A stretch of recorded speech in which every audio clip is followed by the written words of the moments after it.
Hello there, everyone. How you doing today?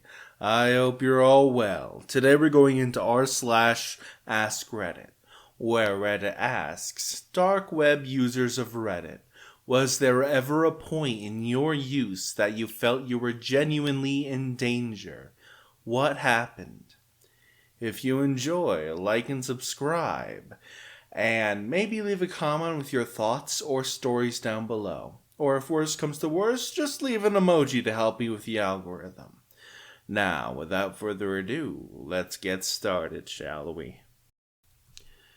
Not the modern dark web, but back in the days of Usenet, I posted some harsh criticism in alt-religion Scientology. The online threats were funny, but when I started getting death threats by mail, I backed off. Edit. I didn't think this would blow up like it did, but to answer a few common questions. I posted a bunch of criticism in the COS of the Usenet group, alt.religion.scientology. This was in the late 90s and well before most modern forums and content aggregators like Reddit existed. Fark was the big one, and Dig was just starting to get popular. I was in high school, for non-Americans grade 9 to 12. I was in high school and was using my home computer as an FTP server for a Juarez group on IRC because I convinced my dad to sign up for a 90-day free trial of this new thing called broadband. I had 3 Mbps download and 1.5 Mbps upload. Of course, we never canceled it. They figured out who I was by using a cute FTP vulnerability to get the root directory access to my PC. The death threats were bad enough, but what really sticks with me is the malice of deleting my family photos, including the last picture is us with my dad while he was alive. I was the typical invincible feeling young adult, and I was more concerned about worrying about my mom than I was about my own safety. This was long before doxing was a thing, and online threats going from email to handwritten letters was terrifying. But as a high school kid, I would have never admitted it. I've written a couple of books about the dark web, which means I've spent a bit of pretty much every day over the past 8 years poking around inside. Over the years, I spoke to, interviewed, and even visited many dark web identities. Drug dealers and operators of darknet markets mostly. I attended the trial of one of the most evil people on the planet, Lux, the owner of Hurt to the Core, a child torture site.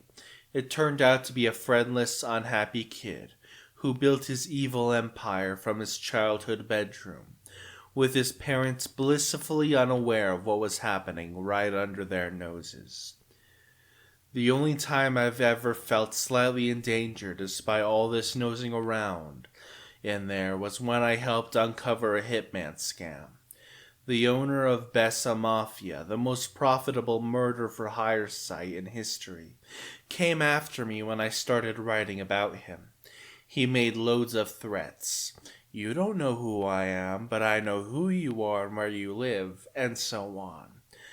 That wasn't scary, as I had access to the back door of his site thanks to a friendly hacker, and knew he didn't really want to hurt anybody. It took a bit of a darker turn when he told the people who had signed up to work as hitmen on his site, and who he made the video of themselves burning cards with signs on them, to advertise how legit his site was, then never sent them off the promised money for doing so. He told them that I was the owner of the site who would rip them off. That could have become really ugly. But luckily, even the thugs weren't dumb enough to believe him. The only other time I've been a bit nervous was when Homeland Security wanted to have a quote-unquote friendly meeting with me on one of my trips to the US to attend a trial. They were friendly, but they were scary too. I've never personally felt like I was in actual danger, so to speak, since I take proper precautions. But early on, I did accidentally come across a site/forum while exploring that was filled with snuff photos of women that had assaulted and then knocked over or offed. Shut down my browser pretty quick after that, but felt uneasy for a long time after. I've gotten 2 of those accidentally. I was on a file sharing program and they were labeled as something else. One of the young Russian, I think, soldiers being killed, and one was a woman. In both cases, it was sickening. I wanted to contact the police for the woman, but I didn't. What good would it do? Plus, I thought there was a small chance it was faked. The Russian guy, though, it was not faked. In real life, I had an acquaintance who looked like sick websites. Pictures of people in car crashes. Pictures of people in a morgue. Anything where there was dead people. I stopped talking to him because the stuff he sent me just kept getting sicker. It makes me sad that there are people who are into this. Seriously, I was disgusted and horrified and then felt sad for days. Also, if other people weren't into it, then maybe there would be no market for this stuff. We could only hope. Webcam turned itself on once. That was scary. I immediately unplugged it and my network cable. I ran 3 complete scans of the system for malware and viruses. I found nothing. It hasn't happened since. This happened to one of my friends. He said the camera turned on, and he was redirected to another website where he saw his own face and some kind of official seal with an eagle on the side. He didn't read what any of that said because he shut down his PC as fast as he could. He was really quiet and anxious for the next days I saw him at school. The first day he looked very scared and even looked pale. And this is what prompted me to ask what happened. I was a casual orderer of the dark web for a while, and got pretty big into it and started buying slightly bulky packages of, substances.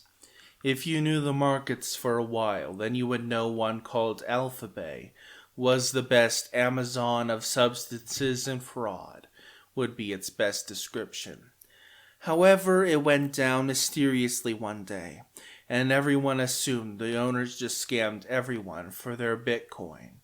It was partially true, but in the background it was actually seized by the DEA. Everyone flocked to a new site called Hansa, which had some sketchy design features, but it was the next best alternative. Turns out the Dutch police took over the site, and with the cooperation of multiple governments, ran a substance distribution onion site with over $1 million of transactions for around a month. They were gathering information from unsuspecting users, including me, who bought with a faulty security practice. Now this is where I started freaking out. Imagine trafficking substances through the mail, and the Attorney General at the time, Jeff Sessions, makes a speech live on television that he was going to crack down and explicitly explains how screwed everyone on Hansa was, because they had been gathering data for over a month. And a big PP Energy move, he closes the site and puts up a banner in its place saying everyone who has purchased will be prosecuted to the fullest extent of the law during his live speech. I was shitting myself for a month, as many arrests did occur, but luckily I guess I wasn't important enough and nothing happened to me. The idea that the dark web is an extremely shocking and dangerous place is largely inaccurate. It's mostly weird libertarian blogs and very sterile Amazon type of websites for substances, complete with reviews of different vendors. I remember my friend showing me where he bought his substances online, and seeing how well kept and formal it was. Like you said, it really was just an Amazon-type website for substances, with friendly and thorough reviews. Never saw and read at the top something along the lines of, "Website name here. Moderators will never ask for your password." I was pleasantly surprised, to say the least. I own a fairly rare car that had a rare error code. I looked it up on Google, and there was only one other person on the car maker's forum that had the same error. And this guy took months and months going back and forth between car shops and the forum thread to get the issue fixed. Everyone on the forum was pitching in to try and help him. So I kept going through this long forum thread to try and figure out if he ever fixed it. And suddenly, there's no more replies from the guy. Everyone was scratching their heads for a while. We thought maybe he got the issue fixed and didn't bother to update us on it. Then one day, a news article popped up about a really rich guy who died in a Thai jail cell. And then we connected the two stories and they matched up. The same make and model of the car and the news article matched up with this car, and they were both claiming to be in Thailand at the time. So what happened was the same guy who was still talking on the forums got raided by the Thai police around the same time he stopped replying to the forum. Turns out he was running one of the biggest dark web marketplaces where substances were being sold and exchanged. It had something like $1 million in revenue per day, and he was hiding out in Thailand while living in luxury. They found him dead in his jail cell a few days later. They claim he died of self-unaliving. You don't just stumble into the scary parts of the dark web. You have to have been looking for something sinister if you happen to come across one of the sites. Even then, gaining access to said sites isn't as easy as most of them are invite-based. Most of it is just the normal internet with questionable forums. Think 4chan, but oh so slightly worse. And petty substances. It's very hard to reach the criminal parts of the dark web unless you have very specific URLs. And even then, the host has the option to deny you access. However, once you're in, it can become a slippery slope. There's hitmen, human trafficking, and snuff films, and such. But a vast majority of these sites are scams asking you to send them Bitcoin. A small portion of users on the dark web would be there for this sort of stuff. However, buying substances online is quite popular and widespread. Single vendors can have $500,000 plus in lifetime sales. You use PGP to encrypt your address, so only the seller of the substances has access to your private info.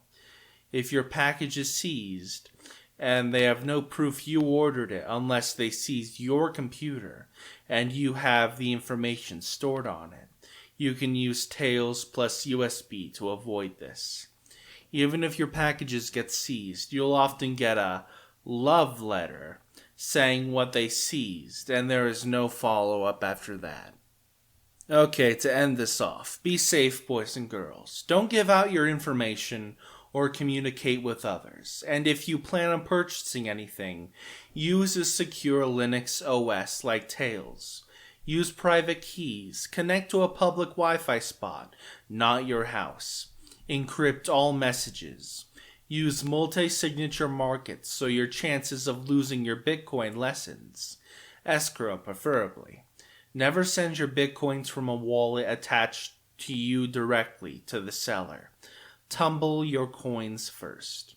And when the package arrives, don't open it for a few days. A friend of mine gave me all this info and told me I should help you guys out. That's the end of today's video. I hope you all enjoyed. If you did, like and subscribe. Leave a comment with your thoughts and stories down below. Maybe even an emoji just to help me out with the algorithm. Now, I will see you all next time. Hasta la pasta.